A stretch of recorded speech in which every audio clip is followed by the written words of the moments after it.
What's going on, everybody? Mr. Diamond, and we are now in section 2 of chapter 5 of chemistry.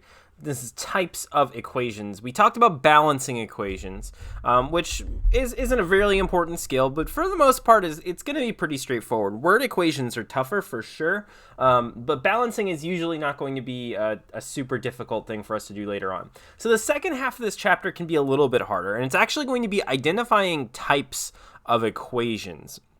So there are 5 reaction types that we're going to talk about this chapter.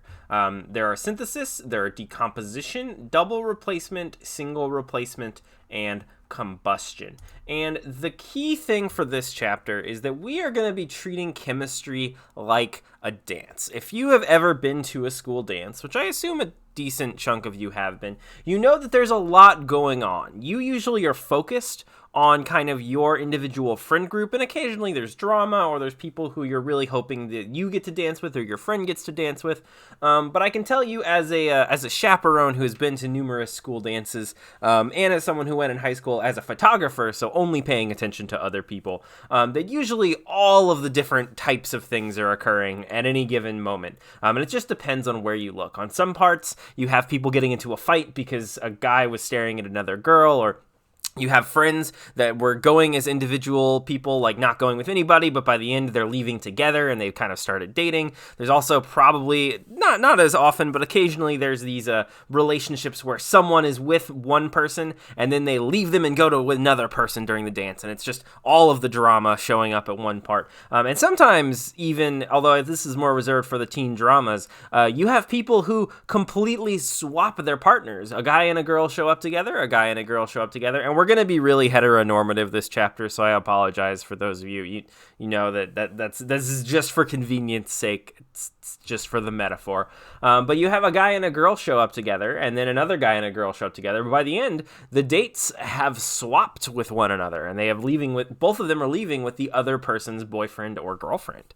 And of course, at every dance, there's also the person who's just trying to hang out and just trying to have fun and party with everybody else. So all of these things can actually be used to help explain or to kind of describe a bunch of different types of chemical reactions. And we're going to start with the first kind in this video, and that is going to be synthesis, aka the hookup. So all of these are going to give you a general form. This whole section's all 5 of these reaction types, we're going to start by giving you a general form. Now, what this is it is a very basic setup of what you could expect the equation to look like, but just remember that the letters usually stand for something. It could be more than one element involved in some cases. Specifically in this one, synthesis involves thing A and thing X combining together to make one thing. You start with 2 pieces, you end with 1 piece. They synthesize, they combine together. So 2 people show up to the dance individually, and by the end of the dance, they are dating, they are together. There's actually 4 categories of these. The first 2 involve just having these guys right here mashed together. A single thing combined into a pair. But the last 2 are a little bit more complicated. There's going to be less of these in general for this class, but to be thorough, I do want to describe to you what they kind of look like. So we're going to have metal and nonmetal making ionic compounds, nonmetal and nonmetal making molecular compounds, metal oxides and water making metal hydroxides, and nonmetal oxides and water making oxy acids. So just kind of like in the previous chapters where we had that whole scan for the hydrogens to identify the acids, a lot of these reactions are going to start with scanning for the waters to identify if there's these 2 types of synthesis reactions. So I've got 4 examples that we're going to get through. Sulfur trioxide and water combining, rubidium oxide and water combining, phosphorus and bromine combining to make phosphorus pentabromide, and then magnesium and nitrogen combining together. And I'm going to go ahead and switch over to HandCam on there. The important thing to note, though, if I go back here real quick, for nonmetal and metals, you're literally just making an ionic compound, so you're just going to be crossing your charges. But nonmetals and nonmetals are special because you have to be basically told what the products are going to be in that case. So just by that information, you can probably tell which of those 4 I just flashed through real quick is a molecular compound or a nonmetal and nonmetal synthesis, just because it's the only one that told you the product. But I'm going to pause the video. We're going to switch over to HandCam. I'll see you all in a bit. All right, welcome back, everybody. We are now going to do our examples. So, first off, we have sulfur trioxide and water combine together. Let me go back on my screen, make sure I got that right. Yep, I do. Okay. So first thing that we're going to want to do, we're going to want to figure out what these two pieces are. Water, that's easy enough. Sulfur trioxide. Sulfur is a nonmetal. It's over here on the periodic table. So we know that this must be a molecular compound because sulfur is listed as first. So if our molecular rules tell us that we go sulfur, there's no prefix, so there's just one. Tri means 3, oxide means oxygen. And notice I'm leaving my little line so I can go back and balance it because yes, you are going to have to balance these as well. So sulfur trioxide and water, so we're going to plus and do a line. Water is just H2O, combine together, and then that's it. That's all it gives us in the problem.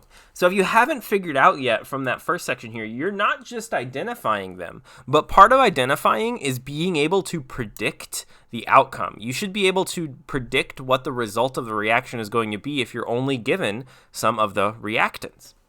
So in this case, we have SO3, we have H2O. Looking at our list, is it a metal and a nonmetal? Well, no. And in fact, we know that it's not two individual things, so that eliminates our first two types, metal and nonmetal and plus a nonmetal. It has water. Like I mentioned in the notes section, one of the things you're going to want to do is just scan down and try to find any of them that have water. The ones that have water is going to help you identify whether or not they're going to be in the kind of weird category of them. So, metal oxide and water. Is this a metal oxide and water? Well, no. Sulfur, like we just said, is a nonmetal. So this was a molecular compound. So that means we're in the second section. Nonmetal oxide and water. That means the result of this is going to be an oxyacid. And this is a very special case, which is part of why I wanted to do it first. The fact that it's an oxyacid means you literally are going to combine everything together. So I'm going to write this over here. Oxyacid means you combine, and it should be in the order H, whatever the element is, O. And then whatever the numbers are down here are, that's what you go ahead and fill in. So in this case, we want H's, then whatever other element is involved, then the O's. So I'm going to go H2. We're just going to pull it straight over. S is by itself. 3, 4 O's together. If it is a nonmetal oxide and water, you literally just smush it together. You combine it into one big thing. And this is the only time you're allowed to do that. So just kind of like last chapter had the molecular naming that were pretty easy. These are like that. They have a very simple set of rules, and they're usually people's or one of people's favorites to identify or to have to work out because you don't have to do a lot of work. And then for balancing, because you just smushed these two pieces together, most of the time, unless the problem is going to get kind of tricky, which it occasionally will, unless it's trying to get tricky, it won't really need a whole lot of balancing. In this case, it doesn't need any of it. And if we look, it says it makes an oxyacid. So this is an acid. H is written out front. And if we look, in fact, it is sulfuric acid. So if you add sulfur trioxide to water, you will make sulfuric acid. Acid, not axid. Sorry, I coughed a little as I was saying that. Okay, next one. We have rubidium oxide. Rubidium is not an element we've used a lot. Rubidium is Rb, and then oxide is O. Rubidium is right here, which means number one, it is a metal. So we are going to have to actually cross our charges. And then number two, it's in the first column. That means that it's got a 1+ charge. Oxygen we've used a little bit by now. Some of you have probably got it memorized. Oxygen is a 2- charge.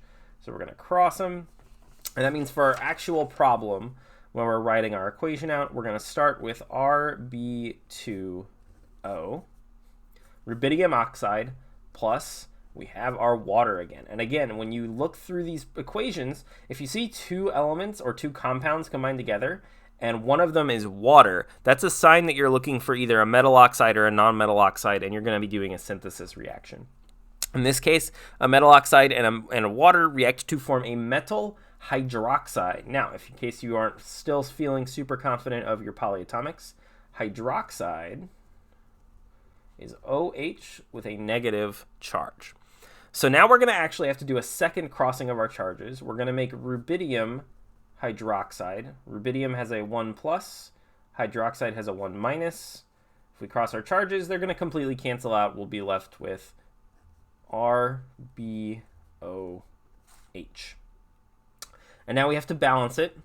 We have 2 Rbs, we have 2 Rbs, we have 2 Os, we have 1, 2 Os, we have 2 Hs, we have 1, 2 Hs. So these don't need anything. Okay, these both were the harder versions of them. The other versions we're going to look at are much easier in comparison. They involve just having to do either molecular equations or covalent compounds, or they have to do ionic compounds. So for our next one, we have phosphorus and bromine combined to make phosphorus pentabromide. This one is giving us straight up the end result. So we actually just have to write out what our pieces are. First, we have phosphorus. Phosphorus is P. I'm going to leave a gap there. Plus bromine. Now, here's where there is a little bit of trickiness. Remember, bromine is in our little chunk here. It's one of the halogens or one of the special ones that is a common gas that is going to actually be existing as Br2. It is a diatomic. So you still have to remember that. If you do not, you are going to screw up the problem and you're going to end up down the line having an incorrect answer. So it's going to be P plus Br2 because it's bromine.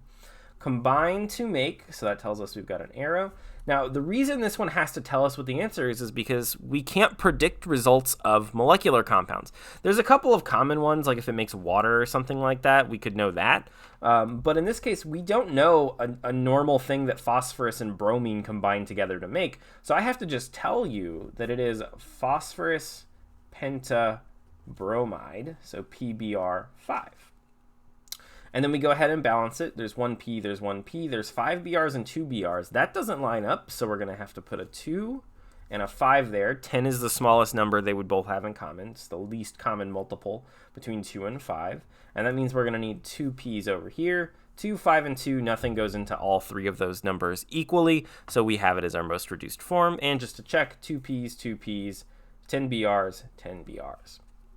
All right, finally, we have magnesium, which is just Mg, plus nitrogen. Nitrogen is N, but again, make sure you know nitrogen is N2. Again, it's not because it's a nonmetal. Don't get into the habit of just assuming like, oh, it's a nonmetal, so it's going to be like 2. No, that's not always the case. In this, it's because it is one of those 7 diatomics: iodine, bromine, chlorine, fluorine, oxygen, nitrogen, hydrogen. Those 7.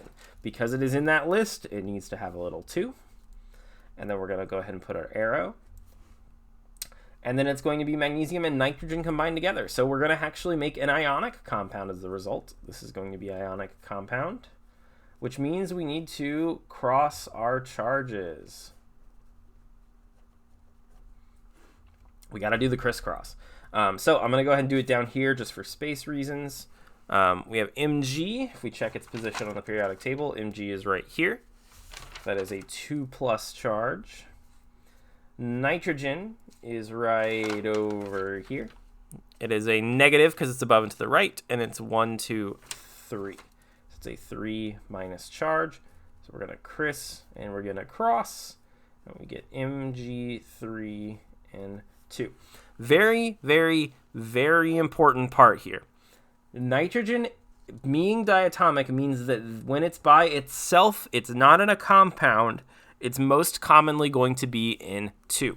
That is not the reason that it's a 2 right here. Nitrogen, when it's combined with something, can be its own thing. I think the usual way I describe this is it's kind of like if you ever have that friend that like acts completely differently when they're in a relationship than when they're just like with their friends. Like they get into a relationship and they just completely become obsessed by it and completely change who they are. That's what the diatomics do. When they're by themselves, they will buddy up and they'll be best friends with each other, and they'll form N2 and Cl2 and O2 and H2 and Br2 and all of that stuff. But as soon as they are in a new compound or a new relationship, they're going to reevaluate, and you don't just assume they're going to act the same and be a 2 here. You have to crisscross your charges. You have to figure out what they're going to actually make by predicted charges, as opposed to just assuming it's going to be the same as they were before. In this case, though, it just so happened that it does work out that way. So to balance it, we have 2 N's, we have 2 N's, we need to put a 3 in front of that Mg, and then we can put our 1s in front of the rest. All right, those are our synthesis reaction examples. If you have any questions, please send me an email. Otherwise, this is Mr. Diamond signing off. Have a great rest of your day, everybody.